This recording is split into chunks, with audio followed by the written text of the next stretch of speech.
오늘은 사순절 세일의 기도의 12번째 날입니다. 오늘 하나님께서 우리에게 주시는 말씀은 빌립보서 1장 27절에서 30절 말씀입니다. 빌립보서 1장 27절에서 30절 말씀입니다. 같이 한 목소리로 봉독하도록 하겠습니다. 오직 너희는 그리스도의 복음에 합당하게 생활하라. 이는 내가 너희에게 가보나 떠나 있으나 너희가 한 마음으로 서서 한 뜻으로 복음의 신앙을 위하여 협력하는 것과 무슨 일에든지 대적하는 자들 때문에 두려워하지 아니하는 이 일을 듣고자 함이라. 이것이 그들에게는 멸망의 증거요 너희에게는 구원의 증거니 이는 하나님께로부터 난 것이라. 그리스도를 위하여 너희에게 은혜를 주신 것은 다만 그를 믿을 뿐 아니라 또한 그를 위하여 고난도 받게 하려 하심이라. 너희에게도 그와 같은 싸움이 있으니 너희가 내 안에서 본 바요 이제도 내 안에서 듣는 바니라. 아멘. 편지가 서론부를 지나서 이제 핵심 편지의 중심 주제로 다가가고 있습니다. 오늘 우리가 읽었던 빌립보서 1장 27절은 바로 사도 바울이 이야기하는 아주 핵심적인 권면입니다. 이 빌립보서 전체의 핵심이기도 한데요. 1장 27절 말씀에 나오는 복음에 합당하게 생활하라, 이런 내용입니다. 복음에 합당하게 살아가는 것, 이것이 바로 빌립보서의 핵심입니다. 여기 본문 안에 나오는 복음에 합당하게 살아가라 라고 말할 때, 생활하라 라고 말할 때 이 생활하다 라는 단어는 시민으로서 의식을 갖고 사는 것을 이야기합니다. 각주가 달려있는 성경을 보시면 그 각주에는 밑에 이 생활하다라는 단어를 시민 노릇이라고 표현하고 있는 것을 알 수 있습니다. 빌립보시에서 빌립보 시민들이 로마 시민의 자격으로 살아가는 것처럼 너는 빌립보 안에서 살아가지만 하나님 나라의 시민으로 이 빌립보 교회가 살아가야 한다, 이렇게 이야기하고 있는 것이죠. 여러분, 우리가 만약 한국 교포이면서 재미 교포이면서 미국 국적을 갖고 있다고 한번 생각해 보십시오. 그는 가는 곳마다 누가 봐도 한국 사람이지만 그러나 그는 늘 자신의 시민권, 즉 미국 국적을 생각해야 합니다. 이중 국적이 허용되는지도 살펴야 되고 허용되지 않으면 외국인 등록도 해야 되고 어디 가서 물건을 사거나 하면 이 세금을 자기는 한국 사람이 아니니까 한국을 떠날 때 환급받을 수 있도록 준비도 해야 되고 여러 가지에 있어서 항상 자신이 어느 나라 사람인지를 자각하면서 살아야 하는 것이죠. 이 시민으로 산다는 것은 시민으로서 살기 위해 어떤 권리와 어떤 특권만 누리는 것이 아니라 또 그 시민으로서 의당 부담해야 할 의무와 책임도 함께 하는 것을 이야기하는 겁니다. 시민으로서 적극적으로 참여해 사는 삶을 바로 시민 노릇한다, 이렇게 말할 수 있는데, 복음에 합당하게 생활한다는 것은 바로 그 복음이 나에게 요구하는 삶을 내가 기꺼이 늘 의식하면서 하나님 나라의 시민으로서 기꺼이 참여하며 살아간다, 그런 의미를 갖는 것이죠. 하나님 나라 시민으로서 로마를 산다는 것은 그러면 과연 어떻게 사는 것을 의미하는가? 오늘 본문 27절 하반절과 28절 상반절에 설명되어 있는데, 27절 하반절에서는 한 마음으로 서서 한 뜻으로 복음의 신앙을 위하여 협력하라, 이렇게 이야기하고 있습니다. 이 한 마음으로 서서라는 이 표현에서 한 마음으로 선다는 것은 알렉산더 대왕의 아버지였던 빌립 2세 때 사용했던 밀집 장창제라는 어떤 전투 기술에서 비롯된 표현입니다. 긴 창을 가지고 군사들이 아주 촘촘하게 서서 방패와 긴 창을 가지고 앞으로 전진하는 것이죠. 만약 그들의 대오에 약간의 흐트러짐도 없이 계속 나아간다면 그 누구도 그 앞에 막아서지 못하고 어떤 마병도 그 앞에서 힘을 쓰지 못하고 계속 밀려가게 될 것입니다.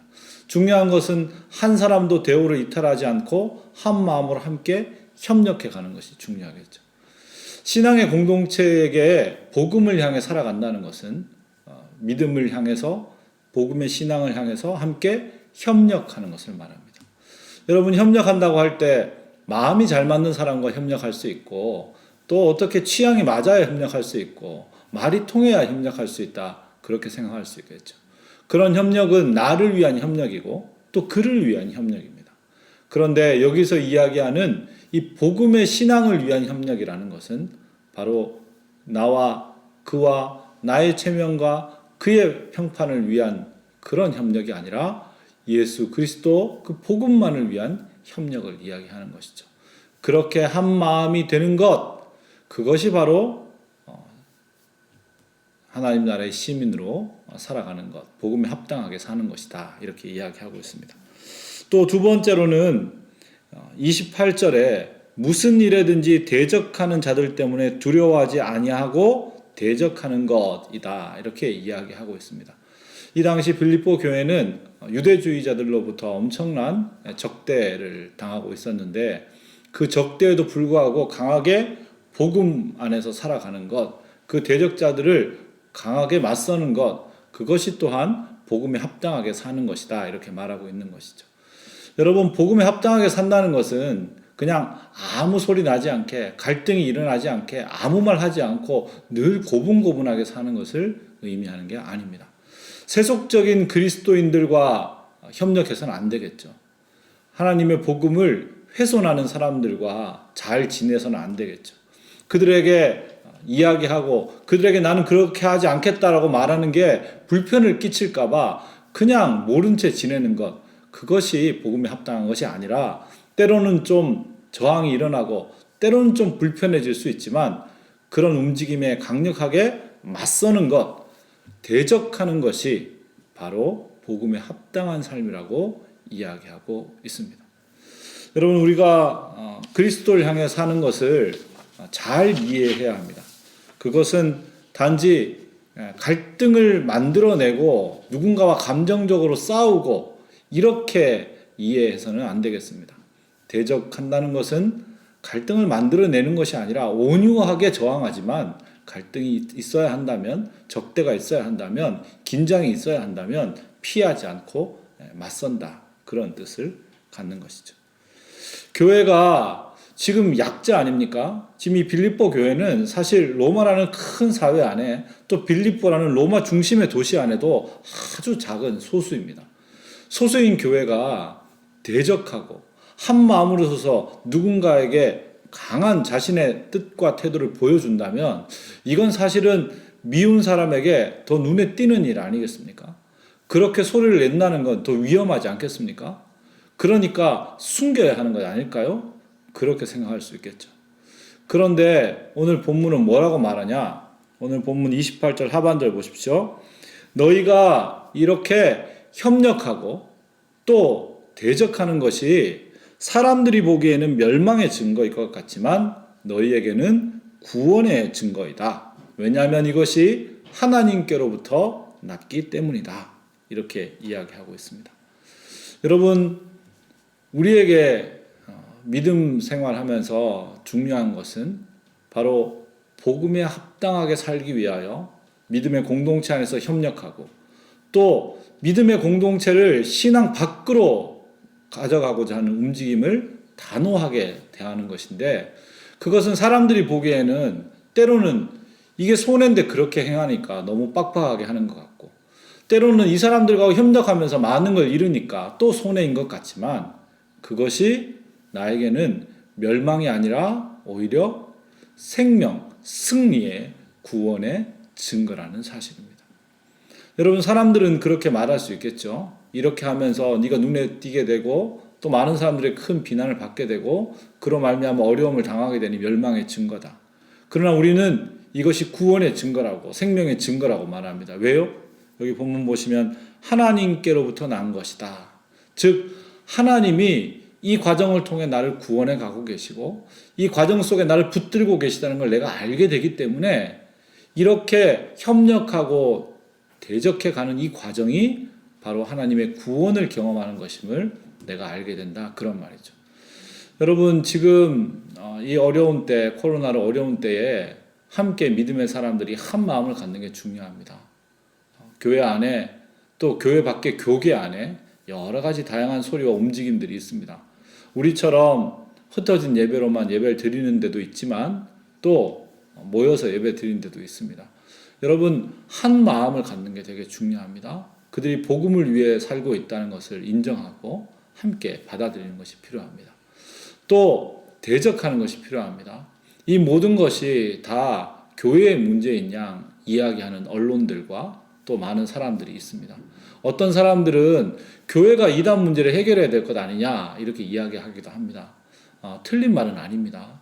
그런데 만약 명품을 흉내낸 그런 가짜 명품들이 있는데 가짜 명품을 산 사람이 명품 매장에 가서 당신들이 명품을 만들어서 이런 가짜가 생긴 거니까 당신들이 책임져라 라고 이야기한다면 명품 회사의 사장이 이런 가짜가 생기지 않도록 노력하고 그 가짜가 척결되도록 하고 진짜가 어떤 건지 확실하게 알리는 이런 여러 활동들을 해야 마땅한 거지만 진짜가 너무 귀해서 가짜가 생기는데 가짜 생긴 모든 책임이 진짜 때문이다 이렇게 말할 수는 없는 것 아니겠습니까?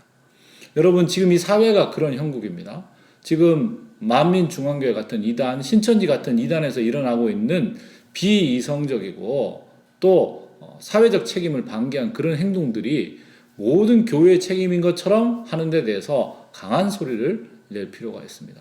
그러지 않다고 말하고 이것이 모든 기본적으로 사회적 책무를 다하려고 하는 교회에 합당한 처사가 아니라고 이야기하는 게 필요한 것이죠. 그걸 통해 때로는 조금 어려울 수도 있겠지만 그 모든 과정을 통해 우리가 복음을 위해서 새로운 태도와 새로운 마음으로 살아가는 그런 하나님의 구원 공동체임을 알게 된다는 것이죠. 또 협력하고 대적해야 되는 이유 중에 또 하나로 29절에는 그리스도를 위하여 우리에게 은혜를 주신 것은 바로 이 고난도 함께 하기 위함이다 이렇게 말하고 있습니다. 여러분, 협력하고 대적하는 일이 분명히 빌립보 교회에는 도전이고 어려움이었을 텐데 그것은 그리스도를 위해 함께 감당하는 고난이다 이렇게 말하고 있는 것이죠. 그리고 30절에는 그 같은 싸움을 이 그리스도뿐 아니라 바울에게서도 이미 경험할 수 있었던 것이다 이렇게 말합니다. 여러분, 이 믿음의 싸움, 이 고난을 당해가는 싸움은 그리스도도 바울도 함께 당했던 것이죠. 협력하고 대적하면서 믿음의 싸움을 해나가는 것, 이 고난을 통과하는 것은 바로 그리스도의 길, 바울의 길을 가는 것임을 말하고 있습니다. 여러분, 믿음이 왜 싸움이 필요합니까? 협력하려고 하면 뭐가 필요합니까? 싸움이 필요합니다. 이 사람들과 이런 생각 가진 사람들하고도 내가 함께 해야 하는가? 이것까지 용납해야 하는가? 그런 마음이 내 안에 들게 되죠. 여러분, 대적하려고 하면 강하게 나의 신앙의 태도를 말하려고 하면 그건 본질적으로 안 되겠습니다 이렇게 말하려고 하면 엄청난 싸움이 필요합니다. 이걸 꼭 말해야 할까? 여기서 말해야 할까? 이런 방식으로 말해야 할까? 두 개 다 내면의 싸움을 가져오게 되는 것이죠. 그럼에도 불구하고 우리가 대적하고 협력한다는 것은 그 싸움을 싸워갔다는 걸 의미하는 것이죠. 여러분, 그 싸움은 바로 우리가 믿음 안에서 늘 싸우는 싸움이고 그것을 우리 사도 바울은 믿음의 선한 싸움이다 이렇게 표현하고 있습니다. 여러분, 신앙은 우리에게 늘 편안함을 주는 게 아닙니다. 아무 싸움이 일어나지 않고 편안한 마음만 갖게 하는 것이 아닙니다. 아무 갈등과 아무 고민이 없게 하는 것이 아닙니다. 매일매일 내면의 싸움을 싸워가게 하는 것이죠. 그럼에도 불구하고 우리가 그것이 승리의 길이라고 말하는 것은 바로 그리스도가 겟세마네에서 그러했듯 바울이 그의 모든 여정들 속에 그러했듯 그 싸움을 통해 하나님께로 붙들림 바 살아간다는 것을 너무나 명확하게 확인하게 되고 부활의 승리를 맛보게 되기 때문에 그렇습니다. 여러분, 이 싸움은 우리가 세상의 방식, 그러니까 대가를 받고 값을 받아 모든 걸 계산하는 그 방식이 아니라 은혜와 사랑의 방식을 택했기 때문에 주어지는 것입니다. 세상은 우리가 생각하는 이 은혜와 사랑의 방식이 자신의 값과 대가의 방식을 자꾸 훼손하고 흔든다고 생각하기 때문에 그리스도인들의 그 방식에 조롱하고 핍박하고 때로는 비난하기도 합니다. 그런데 여러분, 그것에 흔들려서는 안 되겠습니다. 그것이 바로 진정함을 추구하기 때문에 생기는 싸움이라는 것을 알아야겠습니다. 그리고 그로 인한 어려움이 있을 때 그 고난을 기꺼이 통과하면서 내면의 싸움을 계속 싸워가야겠습니다. 그렇게 협력하고 대적해 가면서 우리는 하나님 나라의 시민으로서 합당한 하나님 나라의 시민증에 걸맞는 자격과 품위를 갖춘 사람으로 이 땅에서 살아가게 되는 것이죠. 사랑하는 여러분, 오늘 함께 흩어져서 기도하고 있는 모든 믿음의 사람들이 바로 오늘 이 본문에 나오는 것처럼 복음에 합당하게 하나님 나라의 시민으로서 품위와 자격을 갖춘 사람들로 살아갈 수 있기를 바랍니다. 여러분 안에 있는 믿음의 사람들과 한 마음을 품기 위해 애쓰고 그리고 함께 연합하고 협력하면서 또한 세속적이고 신앙을 벗어나게 하는 움직임에 단호하게 막아설 수 있는 그런 사람들이 될 수 있길 바랍니다. 그걸 향한 내면의 싸움이 우리 안에 계속될 때마다 함께 그 내면의 싸움을 행해가고 붙들고 세워가는 그런 사람들이 될 수 있길 바랍니다. 우리가 그 내면의 싸움을 싸워갈 때 우리는 그리스도의 길을, 바울의 길을 갈 수 있게 되고 그 내면의 싸움을 싸워가는 여러 믿음의 사람들이 함께 힘을 합하는 이 영적 전우회로 말미암아 우리는 복음에 합당한 사람으로 더 담대히 살아나갈 수 있습니다. 마치 굳게 서서 한 마음으로 서 있는 그런 병사들처럼 말이죠. 그런 믿음의 여정을 오늘도 굳건히 살아가시는 저와 여러분 되길 바랍니다. 기도하겠습니다. 하나님 아버지, 지금 겪고 있는 현실의 어려움 속에서 하나님이 주시는 하나님 나라의 시민으로서의 품위와 특권을 가진 자로 살게 도와주십시오. 하나님 나라의 시민으로서 복음에 합당하게 살게 도와주시고 그 복음에 합당하게 사는 삶이 나와 맞지 않는 공동체와 삶의 방식을 기꺼이 받아들이고 그들과 한 마음을 품고 협력하고 연합하는 것이며 또한 교회를 세속으로 몰아가고자 하는 움직임에 단호히 대처해가는 것임을 기억하게 도와주옵소서. 그것에 때때로는 어려움이 있고 또 그것에 때때로는 박해가 있고 그것에 때때로는 조롱이 있다고 해도 하나님 그 고난을 예수 따라가는 고난, 바울의 길을 따르는 고난임을 기억하게 도와주시고 그 고난을 이끌어 가시는 하나님의 능력을 맛보며 그 길을 걷게 도와주시옵소서. 하나님, 그렇게 믿음의 싸움을 싸워가는 사랑하는 성도들과 함께 영적 전우회를 가지면서 믿음 안에서 복음에 합당한 자로 생활해가는 우리 모든 자들이 될 수 있도록 은혜와 복을 주시옵소서. 우리 구주 예수 그리스도 이름으로 기도드립니다. 아멘.